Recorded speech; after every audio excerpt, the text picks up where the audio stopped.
तो इस लेक्चर में हम अब बात करेंगे पोर्ट्स एंड प्रोटोकॉल्स के बारे में कि पोर्ट्स क्या होती हैं, प्रोटोकॉल्स क्या होते हैं। कुछ कॉमन पोर्ट्स एंड प्रोटोकॉल्स यहाँ पे सामने आपको लिखे हुए नज़र आ रहे होंगे। इनके बारे में कुछ के बारे में आपको पता भी होगा एंड कुछ आपके लिए नए भी होंगे। तो सबसे पहले ये समझते हैं पोर्ट्स क्या होती हैं। तो किसी भी सिस्टम के ऊपर, किसी भी कंप्यूटर के ऊपर कुछ दरवाजे होते हैं, ठीक है। जैसे कि आपका कंप्यूटर है, आपका मोबाइल है, तो पोर्ट्स क्या होती हैं। किसी भी कंप्यूटर के ऊपर या किसी भी सिस्टम के ऊपर टोटल, मैं आपको बताता हूँ टोटल कितनी पोर्ट्स होती हैं। 65,535, ठीक है जी। हर सिस्टम के ऊपर, हर कंप्यूटर के ऊपर 65,535 पोर्ट्स होती हैं। पोर्ट्स किसे कहते हैं? वो वाली पोर्ट्स नहीं जो आपके कंप्यूटर के पीछे होते हैं, वो नहीं। ये पोर्ट्स कहलाती हैं कि आपके सिस्टम के अंदर आने जाने के जो रास्ते होते हैं उनको कहते हैं पोर्ट्स, ठीक है। ये एक तरह के दरवाजे होते हैं। जैसे आपके घर के अंदर मैक्सिमम 2 दरवाजे होंगे, ठीक है। एक फ्रंट होता है और एक हो सकता है पीछे एक दरवाज़ा हो, दैट्स इट। 2-3 दरवाजे होंगे बस। मैं मेन गेट्स की बात करूं जिससे आपके घर में एंटर हुआ जा सकता है, ठीक है।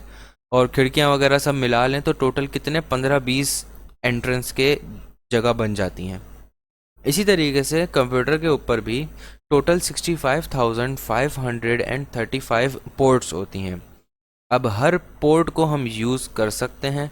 इसमें कुछ पोर्ट्स जो होती हैं वो सिस्टम खुद यूज़ कर रहा होता है, कुछ पोर्ट्स के ऊपर कुछ सर्विसेज चल रही होती हैं एंड कुछ पोर्ट्स जो होती हैं वो बिल्कुल खाली पड़ी हुई होती हैं, उनको हम यूटिलाइज़ कर सकते हैं। मैक्सिमम जो है वो खाली पड़ी हुई होती हैं। हद से हद इसमें 2 से 3 हज़ार यूज़ हो रही होंगी एक वक्त में, बस इससे ज़्यादा यूज़ नहीं हो रही होती। तो हमारे पास कितनी 60 या 62,000 तकरीबन मिनिमम इतनी तो खाली हैं ही बिल्कुल, ठीक है। अब बात कर लेते हैं कि प्रोटोकॉल्स क्या होते हैं। प्रोटोकॉल बेसिकली होता है कोई सर्विस जो चल रही है, उस सर्विस से क्या काम होता है वो जस्ट बेसिकली कहलाता है प्रोटोकॉल। यहाँ पे कुछ प्रोटोकॉल्स मेंशन हुए हुए हैं। फर्स्ट हमारे पास है, where is my screen pen. First हमारे पास है यहाँ पे FTP, ये भी एक प्रोटोकॉल है। FTP प्रोटोकॉल है, सॉरी रेड। पहला यहाँ पे हमारे पास आ रहा है FTP प्रोटोकॉल। इसकी जो डिफ़ॉल्ट पोर्ट होती है वो होती है 21, मतलब हमारे कंप्यूटर के ऊपर 65,535 पोर्ट्स हैं। 0 से लेके 65,535 तक पोर्ट्स हैं, ठीक है।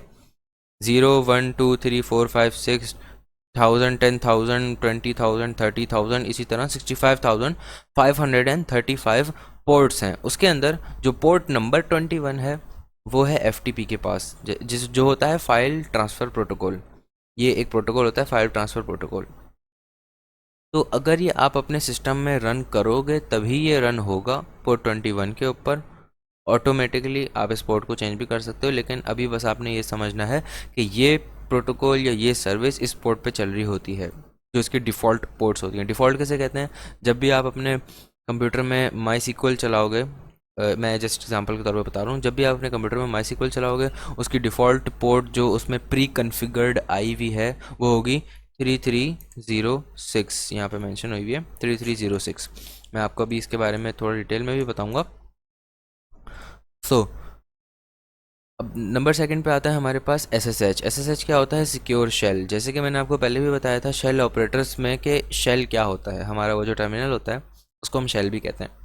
तो पोर्ट नंबर 22 के ऊपर सिक्योर शेल SSH चल रहा होता है। इसके ज़रिए हम किसी सिस्टम का एक्सेस रिमोटली ले सकते हैं, उस सूरत में कि अगर उस सिस्टम का यूज़र नेम पासवर्ड हमें पता हो और उस सिस्टम के ऊपर SSH की सर्विस चल रही हो, ठीक है। और ये भी ज़रूरी है कि किस पोर्ट पे चल रही हो, उसी पोर्ट पे हम एक्सेस कर सकेंगे। उसके बाद हमारी आती है यहाँ पे टेलनेट, द टेलनेट सर्विस। उसके बाद है SMTP सर्विस। ये सिंपल मेल ट्रांसफ़र प्रोटोकॉल होता है, इससे मेल्स वगैरह ट्रांसफ़र वगैरह होती हैं। और 53 पोर्ट नंबर पे चल रहा होता है डोमेन नेम सर्विस, DNS जिसे कहते हैं। पोर्ट नंबर 80 के ऊपर हमारा चल रहा होता है HTTP। पोर्ट नंबर 88 पे चल रहा होता है Kerberos। 109 पोर्ट नंबर पे POP3। उसके बाद POP2 एंड 110 पे POP3। उसके बाद NTP प्रोटोकॉल होता है नेटवर्क टाइम प्रोटोकॉल। उसके बाद NetBIOS NS, NetBIOS name service, NetBIOS datagram service, NetBIOS session service, ये 137, 138 एंड 139। उसके बाद आता है IMAP, internet message access protocol, ये चल रहा होता है 143 पे। Then SNMP, simple network management protocol, ये होता है 161 पे। फिर होता है आई मैप वर्जन 3, ये होता है 220 पोर्ट नंबर। ये सारी इसकी डिफ़ॉल्ट पोर्ट्स हैं जिनके ऊपर ये सारी की सारी सर्विसेज चल रही होती हैं। ठीक है जी, ये इनकी डिफ़ॉल्ट पोर्ट्स हैं सारी। उसके बाद हमारे पास और भी हैं, थोड़ा नीचे स्क्रॉल कर लेते हैं। देन हमारे पास एक आता है आई मैप V3 हो गया। उसके बाद HTTPS, पहले हमने देखा था HTTP जिसका था पोर्ट नंबर 80। HTTPS का होता है पोर्ट नंबर 443। ये होता है secure hypertext transfer protocol, या hypertext transfer protocol secure. Kerberos DS, मतलब कि सर्वर मैसेज ब्लॉक SMB जिसे कहते हैं, उसकी होती है 445। उसके बाद हमारे पास आता है सॉक्स, ये उसकी होती है 1080। उसके बाद हमारे पास आता है NFS जिसकी होती है 2049 नेटवर्क फाइल सिस्टम। ठीक है। उसके बाद लास्ट में हमारे पास आता है माई SQL, जो कि SQL का डेटाबेस चल रहा होता है, स्ट्रक्चर्ड क्वेरी लैंग्वेज का डेटाबेस की जो सर्विस चल रही होती है वो डिफ़ॉल्ट पोर्ट नंबर 3306 पे चल रही होती है। अब इन सारे पोर्ट नंबर्स को चेंज भी किया जा सकता है। हम चाहते हैं कि भाई हम जो है माई SQL की जो सर्विस है वो चलाना चाहते हैं पोर्ट नंबर 10400 पे, तो बिल्कुल आप ऐसा कर सकते हैं। अगर वो पोर्ट नंबर खाली होगी, एम्प्टी होगी और उसको यूज़ किया जा सकता होगा तो वो बिल्कुल कर सकते हैं। ठीक है। तो एक शर्त होती है कि पोर्ट नंबर जो है वो किसी और सर्विस के यूज़ में ना हो और वो खाली पड़ी हुई हो किसी यूज़ में लाने के लिए, तो फिर उसको यूज़ किया जा सकता है। ये जो यहाँ पे मैंने मेंशन करे हैं वो कुछ सर्विसेज मैंने बताई हैं जो कि मेनली रन हो रही होती हैं सिस्टम्स के ऊपर, जो हमें Nmap के अंदर देखने को भी मिलेंगी।